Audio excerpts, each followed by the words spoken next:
Now today is a very exciting day because Milwaukee Tool have actually sent us 3 parcels which include a complete new range of hand tools. Now these tools are that hot off the press, I can't even find any details on the Milwaukee website. This is going to be the first time that we're going to see them together. So let's open up the first packet and see what we got inside. I wasn't expecting that. That's a nice little surprise. Look at those beauties. Some bypass loppers. Feel fairly sturdy.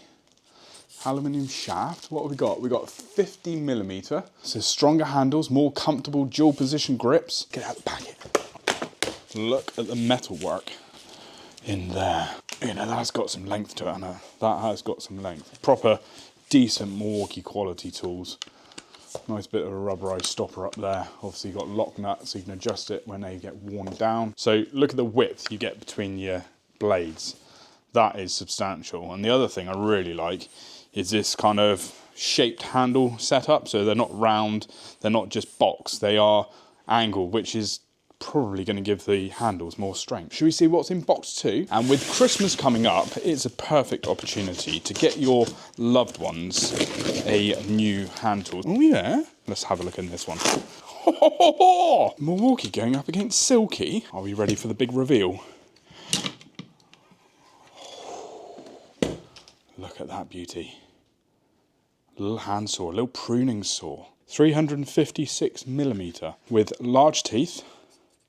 Nice curve, nice and lightweight. And you get the beautiful holster so you can be a gunslinger in the garden. It looks like these bolts can be taken out and your blade can be replaced. Now, it states that it can cut up to 8 inches of timber. I would like to think that Milwaukee might produce a saw with finer teeth. Now, moving on to the holster itself, the one thing I really do like is this little strap here, which you can obviously use it to hang up, can be taken off, put in the other side. So depending if you are a left-hander or a right-hander, is there ready to be slung out, ready to be picked up and to cut your next bit of timber. I think that is a handy little feature from Milwaukee. Now, I told the cameraman what is next, and even he said this is going to get me going. It's an axe or a 26-ounce hatchet. Now, this is 40 centimeters long and it comes with a handy little sort of case. Detail says it's precision beveled blade, full metal core and ergonomic grip. It's a lovely grip actually. Nice sort of slim handle, nice slim head, perfect for cutting sort of your kindling and smaller logs. But what can we do other than splitting logs with this? I know, and it involves my compadre. I think we'll ask James to come in a bit. A little box inside of a big box. And inside that little box is a set of little shears. Look at those little shears. And inside the little box, we also have a bigger pair of shears, but a 25mm and a 20mm set of bypass pruning shears. Very, very nice. So, there we have our larger set of 25mm bypass shears with a spring in the center. You've got your lockable blades just there, but these actually feel very nice. Now the smaller set is 20mm and doesn't come with the holster like the larger pair, but you can buy the holster as a separate accessory. What we've got on here, we've actually got a 2-stage lock, so you can lock your blades into place on the first position. You can then open it up and it gives you like a shorter, sharper cut. And then if you open it up completely, it then gives you a second opening, so it gives you a wider mouth. Now, these are suggested for small, medium and large hand grips. But the only thing that I would like to see is, and I think this is correct me if I'm wrong, but I think they call it a volute spring, which looks like a plated spring. I'm quite fond of those, whereas I think with these ones, you know, if you're doing a lot of clipping, you know, if you've got anything in there, I'm just wondering how long that spring, that sort of coiled spring would actually last. And the holster itself, that is decent, that. Really, really nice. And obviously you can clip that onto a belt, or if you've got any sort of specialist trousers that take this sort of clip system, then yeah, really, really nice. And that will just obviously slot in there, ready to go. It's a bendy saw, look at that. Button there. So, it is a foldable pruning saw. To add to the fixed length one, we've already got. Now the teeth on this are exactly the same as the fixed length pruning saw, so they are large teeth. This one is just a 10-inch blade opposed to 14-inch, and they recommend this up to 6-inch cutting capacity. Really like that positive lock on there, that's really nice. Very easy to get to, doesn't look like that's going to cause any problems down the line. Not quite sure on the ergonomics of that handle. Presumably it's going to give you a little bit more sawing power. Oh, cameraman's going to love this. This is the big brother of the little brother. A 66 centimetre splitting axe. So it looks very similar construction to the smaller model. Obviously this just being a bit longer and a bit heavier. So this one is 2.7 kilos, whereas I forgot to mention the smaller one is 1.1 kilos. Again, comes with that nice little holster up the top, and you have a hole. You have a hole up here. Obviously that reduces the weight probably in the head, but decent rubberized grip, ready to split some firewood. Now that's the small box is emptied, so what could be in the large box? We have a stick, we have a telescopic sticky stick. Oh, look at that. A 4.9 metre pole saw and pruner. 4.9 meters. Jonas Christ. Okay, this is super cool. I've never seen anything like this. You've got a pruning saw and you've got a set of pruners, long telescopic pruners, all on the same head. So you can switch between the two without changing any of your tools. Now, the only things I've ever seen in the past is where you've got like multi-change ones, where you buy this setup and then you have a long pole, you snack that bit in. If you don't want that bit in, you bring it back down again, snack the other bit back on. But that is proper interesting, isn't it? There is a lot going on up that end though, and it'll be interesting to see. We'll take these tools outside in a minute and give them all a little go, but to see how these actually work. Now, just reading the blurb on the back of these Milwaukee cutouts, it says the saw will cut 18 centimetres effectively, and the pruner 3 centimetres. Now the blade as well, I just don't know about it. I just don't know if you want a blade on there while you're doing your pruning. I just don't know if that would get in the way, and whether or not it'd be better just taking that off and just using them independently. So I don't think we'll unfold it in here, but just to show you, this has 2 telescopic sections like so, which can then be locked in, and the handle itself down the base is like this fiberglassy makeup to presumably keep the weight down. So that is a proper little cutting setup, isn't it? I mean, you've got stuff from saws to axes to pruners and everything in between. And I think it really shows where Milwaukee want to go with their hand tool ranges and to breach into those other sectors that they haven't gone into before. Anyway, now we've seen them, let's find James. Let's go outside, have some fun and games with these new tools. So Josh, apparently you want to have some fun and games with me. I do, not those sort of fun and games though. That's good news. So what have you concocted here, and what do you want me for? Axe throwing? Axe throwing, right. Axe throwing, there we go.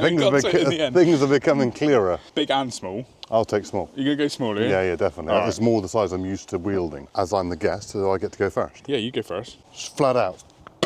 Ah, I did hit it there, mind. You did? Oh, it is bloody harder than it looks. I don't think it's going to go into our wood, Josh. You think it's too hard, do you? That is the problem, isn't it? It's not digging in. So Josh, great idea, 10 out of 10, but just really poorly executed, mate. It's not very good, is it? Yeah, it's hard, too hard. Ideal. It makes a difference having that metal all the way through as well. It just makes the axe that little bit heavier on the swing. And then you could utilise the smaller one then for your kindling. Right, let's try some kindling. Got some kindling and firewood for me fire. I really like this holster because on the back of it, that little clip, if I just take it off, it's just really handy. It means you can put it in, on your trousers. Obviously I've got my Milwaukee trousers on here, but if you didn't have a belt, it means they just fit on like so. Nice clean cut, but just having that little extra setting on there to have it on a closer, sort of a quicker snip, shall we say, makes all the difference. And it does mean if you've got smaller hands, they're that much more comfortable to use. Bit of ash here growing up. Let's cut this ash out. Nice. Very, very nice. Right, and the loppers. Oh, going through like butter. So it makes a big difference being opened up those jaws, doesn't it? Oh. Literally no effort whatsoever. Right, start off with what I know best, this type and style. Nice bit of willow. Let's see how quickly we can cut it, shall we? And bearing in mind, it is wet wood.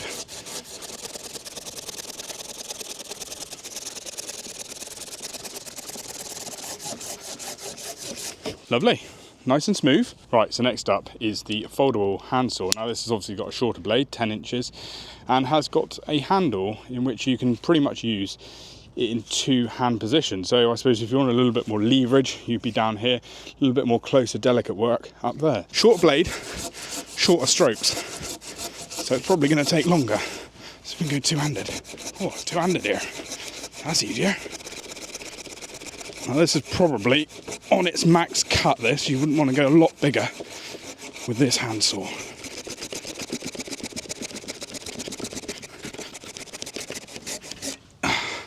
Boom, shaka, laka. Let's extend this and just cut that dead branch off up above. So that's one extension.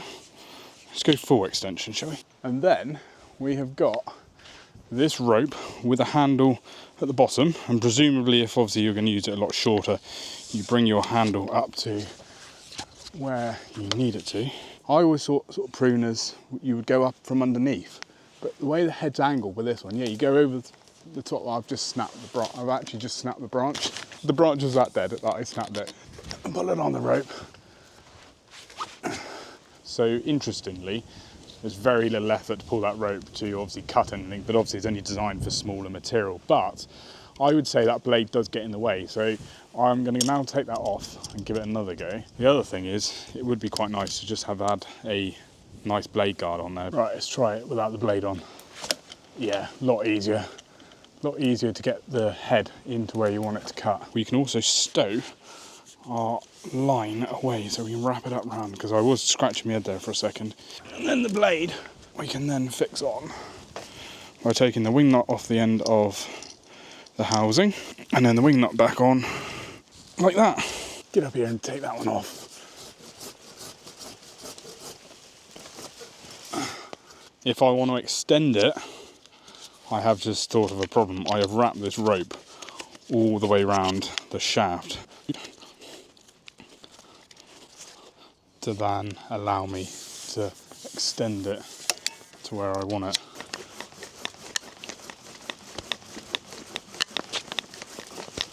Yeah, it's got sharp blades. No getting away from that. Right, so there we go. That is Milwaukee's new garden cutting tool range. So anything that you want to cut in your garden, they now have a tool for. Telescopic wise, obviously I thought that was very interesting how they sort of assembled that cutting head assembly up the top. But I know why they've done that, and they've done that so they can obviously incorporate that blade being able to be used as well. So it's quite an unusual tool to use, especially coming down. But also there is a real advantage, and if you think when you're cutting a branch with a chainsaw and you're coming up and you're doing the wrong cut and it comes down, you get that compression on the branch. Well, actually, you're not going to get it with that, because you're cutting down on top of it. The branch is then going to fall down away from the cutting blade. So actually there is quite an advantage to that setup. Moving on to the pruners and secateurs, obviously they cut. They wouldn't design it if they didn't cut. But there's a couple of really handy things. Obviously you can get a holster for them. You know, they are nice in the hand. They feel well built. The long handle pruners themselves, obviously real nice strong construction in those handles. Be interesting to see if they bring out some shears, you know, some shorter handled shears for sort of around your shrubs and stuff like that. Axes wise, sturdy because they got the metal all the way through. Obviously they are a little bit heavier than having like a fiberglass handle. And then your hand pruners, well, yeah, can't really say any more than obviously they cut through that sort of 4 or 5 inch willow. The blades seem fairly decent. It'd be interesting to see, as I mentioned earlier, whether or not they're going to produce any finer tooth blades. Would you buy a Milwaukee hand tool because of the price? because it's red and black, or because you don't really get on with the other brands and you want to try something a little bit different. So let me know in the comments below, is there a garden tool that you want to see that is red and black? Anyway, we're Machinery Nation and we bring you product videos every week all about tools and machinery. I've dropped another video to the corner, so hopefully you get time to watch it. In the meantime, I'm going to go and try my axe throwing skills. See you in the next one. Cheerio!